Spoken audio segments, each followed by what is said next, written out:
Hello everyone, hope you are doing good and welcome back to my channel. ये video Hindi में होने वाला है और आज हम बात कर रहे हैं day 20 December daily LeetCode challenge की। So once again congratulations to everyone जिन्होंने अब तक कंसिस्टेंटली इस पर्टिकुलर मंथ के चैलेंजेस को सॉल्व किया है। सॉल्व से मेरा मतलब है आपने कुछ नया सीखा है। अगर आप पहले अटेम्प्ट में नहीं करवाए तो भी आपने उसमें से कुछ सीखा है, ताकि जब सेम क्वेश्चन फिर से आए आप उसे कर सकोगे। That is the only thing that you have to learn. तो अभी तक हमने 20 क्वेश्चंस कर लिए हैं। अगर आपने यहाँ तक कंसिस्टेंटली आपने लीड कोड को विजिट किया, यहाँ तक आपने सीखा है, okay, that is what I meant by consistency. अगर आपने कंसिस्टेंटली यहाँ तक मतलब बनाए रखा है अपने आप को, अपने सीखने के माइंडसेट से यहाँ तक आए हो, तो definitely big congratulations to all of. And coming to today's question, आज का जो क्वेश्चन है वो ट्रीज का स्टार्ट हो रहा है। इससे पहले जो हमने देखा था वो स्टैक्स के क्वेश्चन थे, यानी कि आपने 2 या 3 दिन स्टैक्स के क्वेश्चन देखे और अब हम ट्रीज पे आ रहे हैं। तो एस्टिमेट यही है कि मतलब बाय द टाइम हम ईयर एंड में आएंगे, हम ग्राफ्स के क्वेश्चन में आ चुके होंगे। Late us see what happens. Last year similar चीज हुई थी, तो मैं एक्सपेक्ट कर रहा हूँ कि इस साल भी वैसे ही कुछ होगा। So let us see what happens. And coming to today's question, ये एक ट्री पे क्वेश्चन होने वाला है। तो ट्री का देखो कॉन्सेप्ट बहुत सिंपल है। अगर आपको ट्री की चीजें आती हैं, यानी कि जो आपको ट्रावर्सल्स आते हैं, आपको थोड़े सिंपल मतलब इन ऑर्डर ट्रावर्सल क्या होता है, post order, pre order, ease of ट्रावर्सल्स का होता है। अगर ये चीज़ें आपको आती हैं, तब आप ट्री में बहुत अच्छा कर सकते हो, ठीक है? तो आज के क्वेश्चन में ये सब की ज़रूरत नहीं है, पर जस्ट मैं आपको बता रहा हूँ कि अगर आप अच्छा करना चाहते हो, यानी कि जो कल के क्वेश्चन्स आएँगे, ये मतलब जो आने वाले क्वेश्चन्स हैं, उनमें अगर आप मतलब बहुत अच्छे से परफ़ॉर्म करना चाहते हो, एक बार आराम से इन चीज़ों को समझ लेना कि ट्रावर्सल्स क्या होते हैं ट्रीज़ के लिए, कौन-कौन से टाइप के ट्रावर्सल्स हैं, ओके? डीएफएस जो होता है उसमें बहुत सारे होते हैं। जैसे डीएफएस में हमारा आ जाता है in order, pre order, post order, ये सब चीज़ें आप आराम से समझ लो। देखो, एक चीज़ याद रखना, आपको रटना नहीं है, मतलब जो चीज़ें हो रही है ना, आपको समझना है कि इसमें क्या इम्पैक्ट आ रहा है, अलग से क्या हो रहा है इसमें, ठीक है? क्योंकि हम जो भी लीड कोड में स्पेशली जो क्वेश्चन्स आते हैं, जो ट्रीज़ के जो हार्ड लेवल के होते हैं या फिर ग्राफ्स के स्पेशली, तो हम उसमें डायरेक्ट एल्गोरिथम कभी भी नहीं लगा पाते, ठीक है? हमको कुछ चेंज करके लगाना होता है। तो कहाँ चेंज करना है, क्यों चेंज करना है, या फिर इसको लेकर ही पॉसिबल हो पाएगा कि नहीं, वो समझने के लिए आपको ये चाहिए कि आप अच्छे से समझ सको कि ये एल्गोरिदम जब बनाया गया था उसमें क्या सोच के बनाया गया था, ये बाकियों से डिफरेंस कैसा हो रहा है और ये क्या एडवांटेज दे रहा है। ये चीज़ आपको समझनी बहुत ज़रूरी है ट्रीज़ के केस में। ट्रीज़ का मेरा ऐसा मानना है कि अगर आपने थोड़ा भी टाइम स्पेंड किया, आप इसमें मास्टर बन सकते हो और आप इवन हार्ड लेवल क्वेश्चंस कर सकते हो, रिमेंबर दैट। ग्राफ्स का देखो केस ऐसा है कि ग्राफ जो होता है ना, वो प्रेस्टीज बन जाता है कंपनी का, समझ रहे हो ना? इसलिए वो बहुत ही ज़्यादा हार्ड क्वेश्चन आपको देते हैं।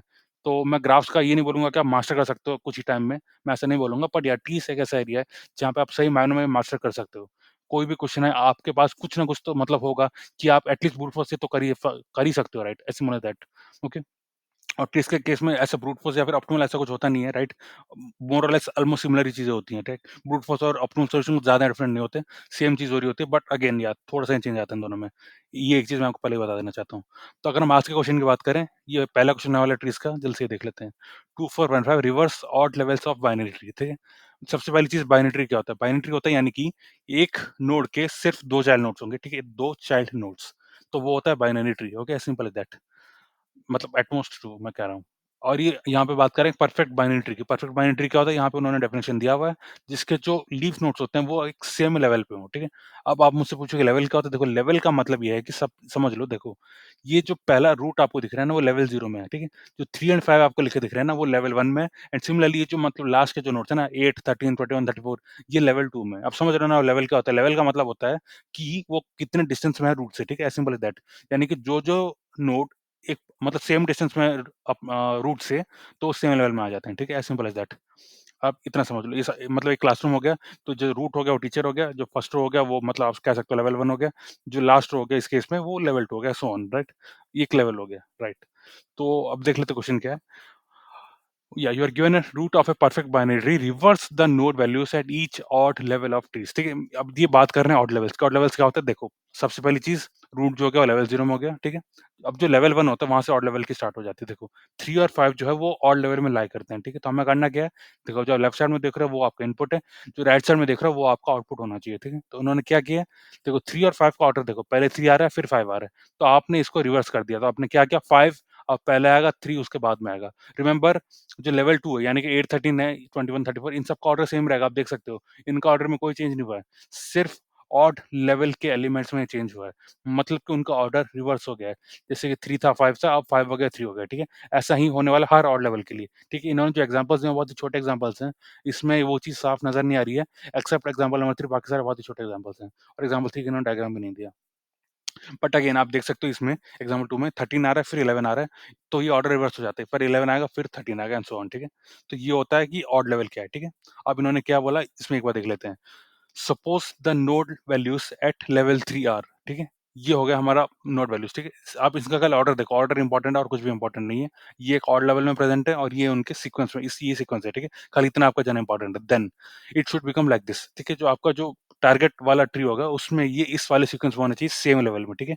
अब जस्ट देखो क्या हो रहा है, जो 2 पहले था, ठीक है? अब वो लास्ट में हो गया। तो अब ये देख लो 2 1 3 4, ठीक है? ये स्टार्टिंग में था, अब यहाँ से 2 1 3 4 हो रहा है, ठीक है? यानी कि पूरा ऑर्डर चेंज हो जा रहा है, एक्ज़ैक्टली अपोज़िट हो जा रहा है, ठीक है? यहाँ पे क्या था, 18 पहले आया था, फिर 29 आया था, फिर 11 आया था, ठीक है? अब सेम चीज़ यहाँ से आएगी, पहले 18 आएगा, फिर 29 आएगा, फिर 11 आएगा, तब देख रहे हो ना, पूरा ऑर्डर एक्ज़ैक्टली चेंज हुआ है। हमको सेम चीज़ यहाँ पे करनी है। Return the root of the reverse tree. और यहाँ पे इन्होंने कुछ डेफिनिशंस दिए हैं कि मतलब परफेक्ट ट्री क्या होता है, फिर लेवल क्या होता है, ये चीज़ मैंने आपको पहले ही बता दी है। तो आप खुद से एक बार जाके पढ़ सकते हो, अगर आपको समझ में नहीं आया तो। बट अगेन इन चीज़ों की इस क्वेश्चन में कोई ज़रूरत नहीं है। हाँ, आपको खाली लेवल का डेफिनिशन अच्छे से पता होना चाहिए, लेवल क्या होता है। मैंने आपको पहले ही बता दिया, लेवल का मतलब होता है कि डिस्टेंस फ्रॉम द रूट, ठीक है? जो नोड एक सेम डिस्टेंस में है रूट से, तो वो सेम लेवल में लाया करेंगे, ठीक है? इस एग्ज़ाम्पल में आप देख सकते हो, जो 8, 13, 21, 34 है, वो सेम लेवल में, that is they are at a distance 2 from the root, okay? 2 मतलब एजेस दूर हैं वो रूट से, ठीक है? तो वो सेम लेवल में आ जाता है which is level equal to 2, ठीक है? तो इसमें 3 और 5 जो है लेवल 1 में यानी कि ऑड लेवल में, तो उनका ऑर्डर चेंज हो रहा है इसमें, ठीक है? 5 और 3 हो जा रहा है। तो ये बात हो जाती है एग्ज़ाम्पल्स की। हम एग्ज़ाम्पल 3 का डायग्राम नहीं दिया है, इसलिए हम मतलब जब प्रोग्रामिंग करेंगे तब समझेंगे। और अब बात कर लेते हैं कि कितने नोड्स होने वाले हैं। देखो, इसमें जो है, जो नंबर ऑफ नोट्स होने वाले हैं, वो 10 पावर 14 तक होने वाले हैं और उनकी जो वैल्यूज़ है, वो 10 पावर 5 तक होने वाली हैं, ठीक है? आई गेस ये चीज़ें आपको मैटर नहीं करेंगी क्योंकि आपको खाली वैल्यूज़ को इंटरचेंज करके रिटर्न करना है। तो ये जो आप देख रहे हो, इसमें आपको डेटा टाइप चेंज कुछ मतलब इस सब का कोई करना केस ही नहीं है यहाँ पे, ठीक है? जो डेटा टाइप दिया, आपको उसी को यूज़ करके रिटर्न करना है, as simple as that. Two type perfect binary tree है, fine, that is good. But जो मैं आपको सॉल्यूशन दिखाने वाला हूँ, उसमें मैं ये वाली प्रॉपर्टी यूज़ नहीं कर रहा हूँ एज़ सच, ओके? मैं ये प्रॉपर्टी यूज़ नहीं कर रहा हूँ उसमें। तो अब जल्द से देख लेते हैं क्या कर रहे हैं। सबसे पहली चीज़ मैं देखो यहाँ पे आपको 2 फंक्शन दिखाने वाला हूँ और उससे भी पहले मैं जो यूज़ करने वाला हूँ वो है डीएफएस, ठीक है? डीएफएस क्या होता है? Depth first search. डेप्थ का मतलब होता है जैसे ही आपने एक मतलब स्टार्ट किया, अब देखना पहले 2 से हम 3 में जाएँगे, 3 से 8 में चले जाएँगे, ठीक है? फिर 8 से 3 में वापस आएँगे, फिर 13 में चले जाएँगे, फिर 3 में वापस आएँगे, फिर 2 में जाएँगे। देख रहे हो हमें पूरा मतलब पूरा एक डेप्थ कवर कर रहे हैं सबसे पहले, ठीक है? फिर एक-एक करके वापस आ रहे हैं एंड सो ऑन, ठीक है? तो ये होता है वाला डीएफएस। आप चाहो तो बीएफएस से भी सेम चीज़ कर सकते हो, बट अगेन डीएफएस मैंने इसलिए यूज़ किया क्योंकि मैं आपको कुछ अलग दिखाना चाह रहा था। बट या इस क्वेश्चन को अगर आप देखोगे तो ये मोर ऑफ अ बीएफएस मतलब सॉल्यूशन इसमें मतलब बनता है इसमें, बट अगेन मैं आपको डीएफएस दिखाना चाह रहा था। Fine. Now coming to what I am doing, देखो ये जो फंक्शन है, ये बेसिकली क्या करेगा ना, ये हर नोड पे जा रहा है, मतलब डीएफएस के तरीके से हर नोड में जा रहा है और जो भी ऑड लेवल वाले नोड्स हैं उनको ही कैप्चर कर रहा है, ठीक है? मैं यहाँ पे आपको कुछ देखो, ये मैं यूज़ कर रहा हूँ लेवल एलिमेंट, ओके? ये क्या है ना, एक डिक्शनरी है, डिक्शनरी का मतलब की एंड वैल्यू पेयर से जो इसमें वैल्यू होगा एक लिस्ट होगा, ठीक है? As simple as that. इसमें क्या करूँगा मैं, जो की होगा वो मेरा ऑड जो लेवल है उसका वैल्यू होगा, ठीक है? मतलब वो की जो होगा ऑड एक नंबर होगा और जो वैल्यू होंगे उसमें जो एलिमेंट्स हैं उनके सीक्वेंस होंगे। देखो मैं आपको एक सैंपल दिखा देता हूँ। तो ओके, कुछ ऐसा दिखने वाला है। जो लेवल 1 है उसमें इस ऑर्डर में एलिमेंट्स आ रहे हैं, ठीक है? 1 and then 2, okay? And so on, ठीक है? सिमिलरली जो लेवल 3 है उसमें इस ऑर्डर में एलिमेंट्स आ रहे हैं, 1 1 1 1 2 2 2 एंड सो ऑन, ठीक है? तो ये उसका ऑर्डर रिकॉर्ड करने वाला है। तो कैसे करते हैं हम देख लेते हैं। सबसे पहले मैं यहाँ पे इसको कॉल कर रहा हूँ डिफरेंस ऑफ रूट, मैं इसको रूट पास कर रहा हूँ। तो रूट यहाँ पे आ गया और जो लेवल है ये ऑटोमेटिकली डिफाइन हो जा रहा है। इनिशियली 0 हो रहा है। अगर वैल्यू पास नहीं किया तो डिफ़ॉल्ट वैल्यू यूज़ होगी, ठीक है? तो फर्स्ट जब हम कॉल करते हैं ये 0 में लेके स्टार्ट होगा। अगर रूट नन है, रिटर्न कर दो। ये केस हमें कब चाहिए? जब हम लीफ नोड्स के आगे जाने की कोशिश कर रहे होते हैं, हमें तब चाहिए, ठीक है? As simple as that. आप देख सकते हो, जब एक लीफ नोड में हम आ जाते हैं, तो उसके लेफ्ट होता है और जो राइट होता है, वो नन हो जाते हैं। देखो आप देख रहे हो ना, left equal none, right equal none हो जाते हैं, ठीक है? As simple as that. तो इसीलिए लीफ और राइट नोड में इसी नन होंगे। तो जब हम लीफ नोड से ये मतलब रिकर्सिव कॉल करेंगे ना, उस केस में तो ये कंडीशन की वजह से हम रिटर्न कर जाएँगे, ठीक है? As simple as that. उसके अलावा आप यहाँ पे पहले देख लो, हम डीएफएस को कॉल कर रहे हैं लेफ्ट सब ट्री के लिए और हम पास कर रहे हैं लेवल +1। सिमिलरली हम डीपीएस का कॉल कर रहे हैं राइट सब ट्री में और हम पास कर रहे हैं लेवल +1, ठीक है? और ये जो होता है, ये मतलब हम करने वाले हैं सिर्फ़ उसके लेवल के लिए जो कि एक ऑड लेवल है, ठीक है? अगर एक ऑड लेवल है तब आपको ये काम करना है। ये काम क्या है देख लेते हैं एक बार। देखो लेवल ये जो है मैपिंग है उसमें जाना है, ठीक है? ये जो की है आपको इस की मतलब देखो हर की के लिए एक मतलब लिस्ट होगी, राइट? हर की के लिए एक लिस्ट होगी। उस लिस्ट में जाके आपको ये वैल्यू ऐड कर देनी है, ठीक है? ये कुछ ऐसा दिखने वाला है अल्टीमेटली। अब मैं आपको इससे दिखा दे रहा हूँ। ये की होने वाली है यानी कि जो लेवल 1 है उसमें एलिमेंट्स इस मतलब ऑर्डर में प्रेज़ेंट है। पहले 1 है फिर 2 है। रिमेंबर इनपुट की बात हो रही है। सिमिलरली जो लेवल 3 है उसमें एलिमेंट्स इस ऑर्डर में प्रेज़ेंट है एंड सो ऑन, ठीक है? फाइन। नेक्स्ट हम क्या करने वाले हैं, देखो इसके थ्रू क्या हो गया, इसके थ्रू हमने कैप्चर कर दिया हर एलिमेंट में, मतलब ऑड लेवल में एलिमेंट्स कौन सा ऑर्डर में प्रेजेंट है, राइट? ये कैसे काम करता है, देखो ये अगेन ये आपको डीएफएस समझना पड़ेगा। मैं उतने डिटेल में अभी आपको नहीं दिखा रहा हूँ, आपको एक पेन एंड पेपर लेना, आपको समझना डीएफएस क्या होता है, ठीक है? मैं आपको उतना डिटेल में चीज़ नहीं दिखा रहा हूँ क्योंकि मीडियम लेवल क्वेश्चन है।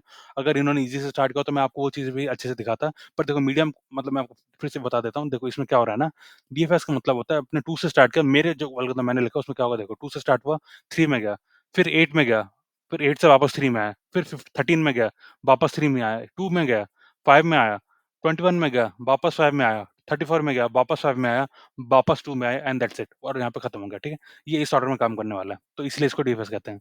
नेक्स्ट, जब हम इस फंक्शन को मतलब इस फंक्शन कॉल के बाद हम जब यहाँ प्रिंट करते हैं तब तक हमने वैल्यूज कैप्चर कर दिए होते हैं, ठीक है? अब बात आती है दूसरे फंक्शन की, रिमेंबर ये भी एग्जैक्ट सेम फंक्शन होने वाला है, ठीक है? ये इसका फंक्शन कॉल होने वाला है, ये एग्जैक्ट सेम है, खाली इसमें एक डिफरेंस है, देख लेते हैं क्या, देखो ये एक पार्ट एग्जैक्ट सेम है, ये पार्ट भी एग्जैक्ट सेम है, डिफरेंस खाली यहाँ पे आ रहा है। जब मुझे एक ऑड लेवल मिलता है तो मुझे क्या करना है, ठीक है? वो पहले देख लेते हैं। देखो इसमें इस वाले केस में मैं क्या कर रहा था, इस वाले लिस्ट में जाके आपको ये वैल्यू अपेंड करनी थी। लेकिन अभी मैं क्या कर रहा हूँ, आपको ये जो वैल्यू है इसको रीअसाइन करना है, ठीक है? रूट डॉट वैल है, आपको इस रूट मतलब इस जो लिस्ट है उसमें से एक वैल्यू पॉप करके असाइन करना है। देखो पॉप का मतलब क्या होता है, मैं आपको फिर से एक बार आउटपुट दिखाता हूँ। देखो पॉप का इसमें आइडिया क्यों लगाया हमने, देखो समझने की कोशिश करो आप ये चीज़। ये जो राइट मोस्ट एलिमेंट था, अब वो पहला एलिमेंट बनना चाहिए, ठीक है? तो पॉप का मतलब क्या होता है? पॉप का मतलब होता है जो लास्ट एलिमेंट है उसको बाहर निकालो, ठीक है? हमेशा पॉप लास्ट इंडेक्स से होता है, रिमेंबर दैट। वो 0th इंडेक्स से नहीं होगा, वो लास्ट वाले इंडेक्स से पॉप होगा। तो इस वजह से जो मैं ये वाला वैल्यू पॉप कर रहा हूँ, ये जाके अब फर्स्ट वाले मतलब जो नोड है उसमें असाइन हो जाएगा। सिमिलरली उसके बाद ये वाला वैल्यू लास्ट बन जाएगा तो ये पॉप होगा। उसके बाद ये वाला वैल्यू लास्ट बन जाएगा तो ये पॉप होगा। तो इसी के तरीके से हम इसको रिवर्स करने वाले हैं, ठीक है? ये इस तरीके से रिवर्स हो रहा है। यानी कि इसको देख लो, पहले ये पॉप हो जाएगा, तो ये जाके जहाँ पहले 1 था ना, ता वहाँ पे 2 असाइन हो जाएगा। सिमिलरली जहाँ पहले 2 था, उस जगह में जाके हम यहाँ पे पॉप करके इस वाले 1 को वहाँ असाइन कर देंगे, ठीक है? ये तरीका है। देखो रिमेंबर जो इस वाले फंक्शन में हम जिस मतलब सीक्वेंस में नोड को विज़िट कर रहे हैं, इस वाले में भी सेम सीक्वेंस में ही नोड को विज़िट कर रहे हैं, ठीक है? डिफरेंस कहाँ पे आ रही है? कि देखो अब हम क्योंकि पॉप कर रहे हैं, तो जो लास्ट वैल्यू था, अब वो फर्स्ट वैल्यू की पोज़ीशन पे आ रहा है। सिमिलरली बाकी चीज़ों के लिए भी होगा, ठीक है? तो हम इस तरीके से इंश्योर कर रहे हैं कि जो मतलब ऑर्डर था उसका एग्ज़ैक्ट रिवर्स हो पाए, ठीक है? As simple as that. आपको पॉप फंक्शन अगर समझना है तो आप कोई भी एक लिस्ट ले लो, ठीक है? आपको ये आइडियल आता है, राइट? आईडीएलई करके आता है, जब आप पाइथन इंस्टॉल करते हो, उसमें जाके एक लिस्ट बनाओ और एक पॉप करके देखो क्या हो रहा है। हमेशा लास्ट एलिमेंट ही पॉप होता है एंड सो ऑन, ठीक है? उसके बाद हम सेम चीज़ कर रहे हैं, हम डिफॉल्ट फंक्शन को फिर से कॉल कर रहे हैं, रिकर्सिव कॉल कर रहे हैं, लेफ्ट सबट्री के लिए सेम रिकर्सिव कॉल कर रहे हैं, राइट सबट्री के लिए एंड सो ऑन, ठीक है?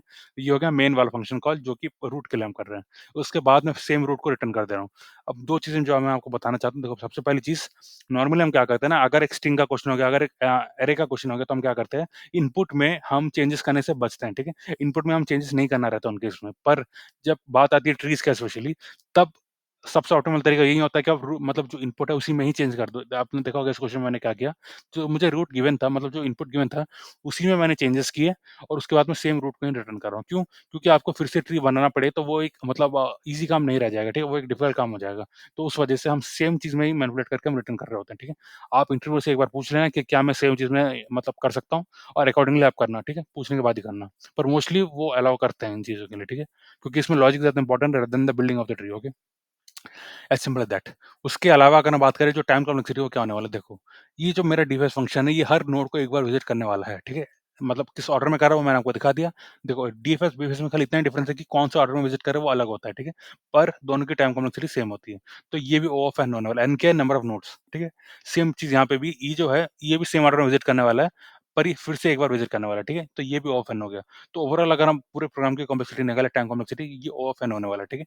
और अगर हम बात करें स्पेस की, देखो ये जो मैपिंग क्रिएट कर रहे हैं, ये जो की वैल्यू पेयर हम क्रिएट कर रहे हैं, समझने की कोशिश करो, इसमें खाली ऑड वाले लेवल्स के वैल्यू स्टोर होंगे, ठीक है?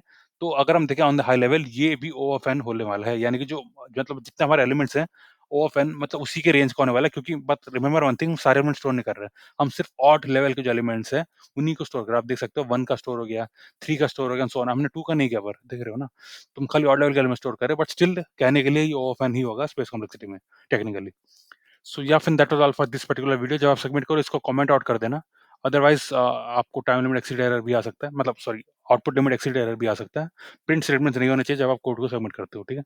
तो या फिर that was all for this video. I hope you like the solution.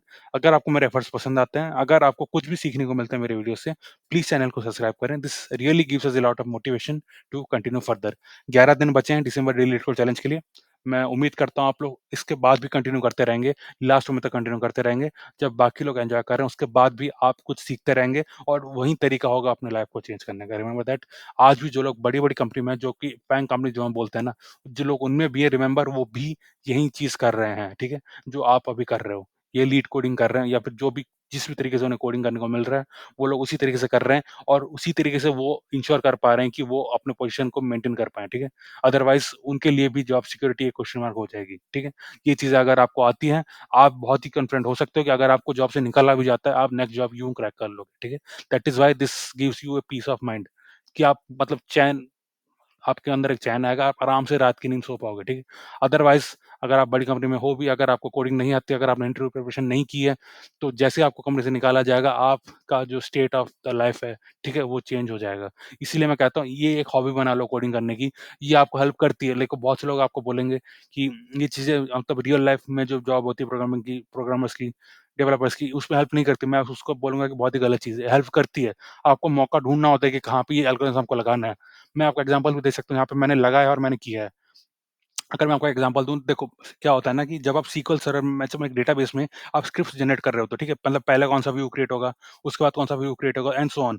तो उसमें क्या होता है ना, उसमें एक डिपेंडेंसी आती है कि मतलब ये व्यू अगर जैसे व्यू नंबर ए अगर वो डिपेंडेंट है व्यू नंबर बी पे, तो बी पहले क्रिएट होना चाहिए, उसके बाद ए क्रिएट होना चाहिए एंड सो ऑन, ठीक है। तो ये जो डिपेंडेंसी होती है ना, आप इसको एक ग्राफ के एल्गोरिथम से कर सकते हो कि मतलब पहले कौन-सा क्रिएट होगा, फिर कौन-सा क्रिएट होगा एंड सो ऑन, ठीक है। तो हम इसको बोलते हैं टोपोलॉजिकल सॉर्ट। तो मैंने वैसे ही लगा के एक बार किया था, राइट? तो ऐसा बिल्कुल नहीं है कि आप इसको यूज़ नहीं करते हो कहीं पे, ये यूज़ होता है, अगर वो आपको ढूँढ के निकालना कहाँ पे यूज़ होता है, ठीक है? क्योंकि ज़्यादातर लोगों ने सारी चीज़ ईज़ी बना दी है, पर अगेन जो चीज़ ईज़ी नहीं है, उनको आपको ईज़ी बनाना है इनको लगा के, ठीक है? तो ऐसा बिल्कुल नहीं है, ये यूज़ नहीं होता है। हम लाइफ़ में जो भी करते हैं रिमेंबर दैट कहीं न कहीं पे ये प्रोग्रामिंग यूज़ हो ही रही होती है। चाहे आप जो ऐप यूज़ कर रहे हो, चाहे आप जो गूगल मैप यूज़ कर रहे हो, इन सब में ये यूज़ हो ही रहा है, ठीक है? हमें दिख नहीं रहा है। अब सेम चीज़ अगर ये जो ट्रीज़ की बात करें, इसका एक वेरिएंट आता है ट्राई, ठीक है? TRI ट्राई कर एक वेरिएंट आता है, एक डेटा स्ट्रक्चर आता है। तो अब जब कोई भी मतलब ये जो लीड कोड का एडिटर भी हो गया या फिर कोई भी कोड एडिटर हो गया ना, तो उसमें अगर जब भी ट्राई करते हो तो वो सब यूज़ हो रहा था इनबिल्ट, ठीक है? तो ऐसा नहीं है कि ये बिल्कुल यूज़ नहीं हो रहा है, ठीक है? आपको ढूँढना है कहाँ यूज़ हो रहा है। अब जब भी कुछ सीखते हो, आप पहले ये समझ लो अप्लाई कहाँ पे हो रहा है, कहाँ-कहाँ अप्लाई हो सकता है, इससे हम क्या-क्या चेंज ला सकते हैं एंड सो ऑन, ठीक है? ये चीज़ें मैटर करती है, कभी-कभार इंटरव्यू में ये चीज़ें भी पूछी जाती हैं, ठीक है? आपको खाली सीखना नहीं है, मतलब आपको खाली प्रोग्रामिंग नहीं सीखना, आपको इतना भी ये भी समझना है कि कहाँ अप्लाई करना है, ठीक है? वो वही माइंडसेट आपका होना चाहिए कि not just coding but even applying and improving others life. So yeah friend that was all for this video and see you tomorrow. Thanks a lot.